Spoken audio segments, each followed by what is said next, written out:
Salut! Dans cette vidéo, je vais vous montrer comment réaliser ce rocher avec un simple cube. Vous allez voir, c'est très simple. Alors, on peut commencer tout de suite. Juste avant de commencer, si vous êtes débutant sur Blender, j'ai un ami qui a fait quelques formations, dont une qui est gratuite sur son site. C'est Alex, de la chaîne YouTube du même nom. Vous y trouverez plein de choses sympas, ainsi que de bonnes bases pour débuter en 3D. Je vous mets le lien dans la description. Voilà, fin de la parenthèse. Alors, on va commencer par ajouter un cube. Donc on va faire Shift A, cube. On va dans les modifiers. On choisit Subdivision Surface. Et là, on peut en mettre 4 dans le viewport et 4 dans le render. On va faire un petit clic droit Shade Smooth. Et maintenant, on va ajouter un Displace Modifier. Ici. Et là, on va venir faire New. Dans Texture, on fait New. Et là, dans l'onglet Texture, on va venir ici changer le type. Et on va choisir Voronoi. Donc maintenant, on voit que ça commence à faire quelque chose. Donc on va juste baisser l'intensité. En restant appuyé sur Shift pour descendre plus doucement. Et dans Color ici, je vais baisser le contraste, toujours avec Shift.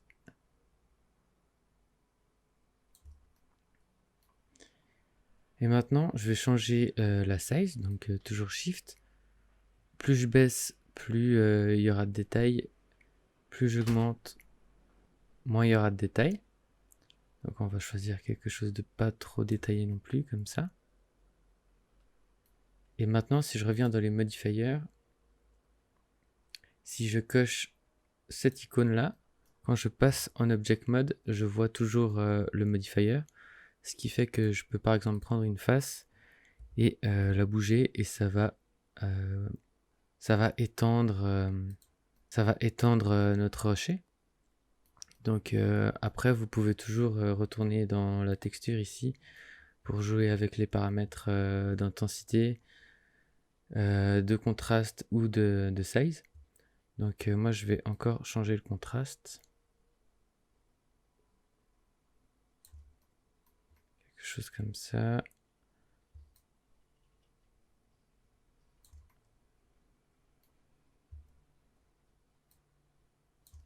Voilà, comme ça. Une fois que vous avez un résultat qui vous plaît, vous allez dans les modifiers et vous les appliquez les deux. On repasse en Object Mode pour appliquer. Voilà. Maintenant, je repasse en Edit Mode. Je sélectionne tout avec A. J'appuie sur la touche U et je choisis Cube Projection. Ici, dans le petit onglet, je vais venir cocher Clip Bound et Scale to Bound. Et je clique pour valider. Maintenant, on va aller chercher une texture gratuite sur texture.com. Donc voilà, on est sur texture.com. Je vous mettrai le lien dans la description. C'est gratuit. Il vous faut juste télécharger du coup la Medium Albedo, la normale Medium et la Roughness Medium. Une fois que vous avez téléchargé tout ça et que vous les avez mis dans un dossier, on peut repasser sur Blender. Maintenant, il nous reste juste à venir ici dans Materials. On fait New. Et dans Shading ici, juste avant ça, il faut aller ici dans Edit, Préférences. Dans les add-ons, vous tapez Node et vous cochez Node Wrangler. Une fois que vous avez fait ça, vous fermez la fenêtre. Vous sélectionnez le Principled BSDF, vous faites CTRL, Shift et T. Et ça va vous ouvrir une fenêtre. Vous choisissez le dossier dans lequel vous avez rangé vos textures. Vous les sélectionnez toutes comme ça et vous faites Principled Texture Setup. Donc maintenant, ça a déjà setup le matériel pour nous. Alors on va passer en Material Preview en faisant Z et la flèche vers le bas. Donc maintenant, on peut voir que notre texture est plus ou moins correcte. Je trouve qu'il manque un peu de force dans la normale, donc je vais venir ici dans la strength et je vais monter à 5. Et là, on a déjà quelque chose d'un peu plus réaliste. Maintenant, quand je passe en render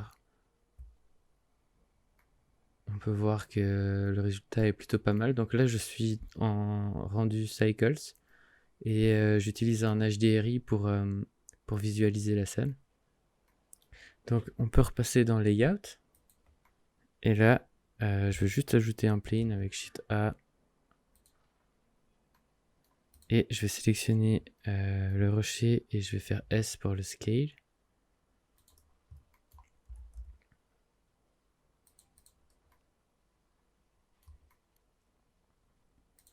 Je vais juste ajouter un petit material preview pour voir ce que ça donne. Et là, si je repasse en render, on peut voir le rocher. Donc voilà, vous voyez que c'est une méthode assez rapide et assez facile pour faire des rochers. Après, c'est des rochers qui restent très basiques. Comme on a fait l'UV en Cube Projection, si on vient trop près, on peut voir à quelques endroits qu'il y a des cimes ici. Donc après, vous pouvez refaire les UV de votre rocher comme vous voulez pour qu'il y ait moins de cimes et que ce soit un peu plus réaliste. Ça, c'est vraiment des rochers que j'utilise pour mettre loin dans ma scène. C'est pas des éléments qui sont en premier plan. Donc voilà. J'espère que vous aurez appris quelque chose.